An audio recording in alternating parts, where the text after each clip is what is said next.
Quelles sont les conditions de travail des ouvriers de Shein en Chine? Le Figaro a visité des ateliers de sous-traitants du géant de la fast fashion à Canton, au sud du pays. Ici, une trentaine de couturières travaillent jusqu'à 14 heures par jour, 7 jours sur 7, sans week-end. Seule une sieste de quelques minutes sur des bancs vers 14 heures fait office de véritable pause. Par exemple, Xiaoqi, 20 ans, coud des fermetures éclairs à la chaîne. Elle gagne 1,20 yuan par vêtement et fait environ 200 pièces par jour, soit 30 € la journée, jusqu'à 850 € par mois, un bon salaire pour la région. D'autres, moins rapides, plafonnent à 500 €. Les salaires payés à la semaine varient selon la complexité des pièces. C'est là que l'essentiel de la production de Shein est produite, et elle est produite non pas dans des grandes usines ultra modernes, ultra sécurisées, mais dans des tas de petits ateliers de taille familiale qui sont répartis dans ce quartier de Panyu, dans des immeubles Decathlon.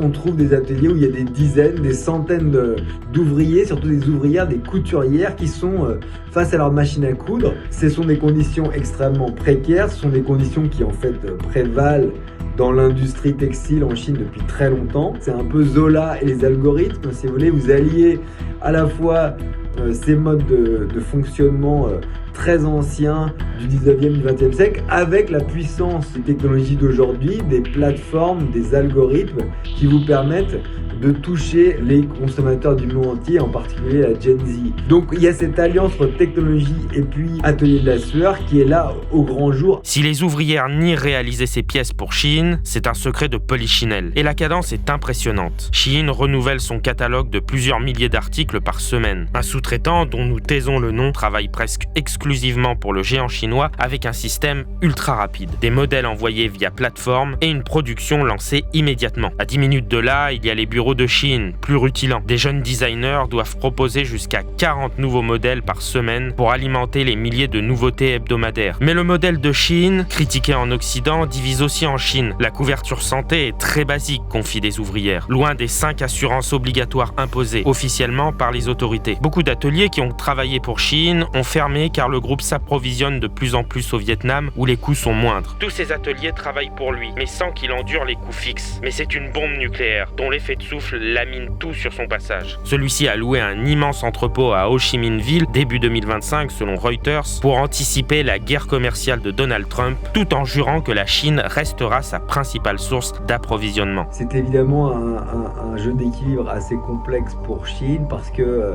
il s'agit de ne pas antagoniser le parti, de ne pas antagoniser le pouvoir chinois à Pékin. Donc il s'agit de faire profil bas en ayant délocalisé le siège à Singapour. Il faut savoir qu'effectivement en Chine, sous Xi Jinping, les entreprises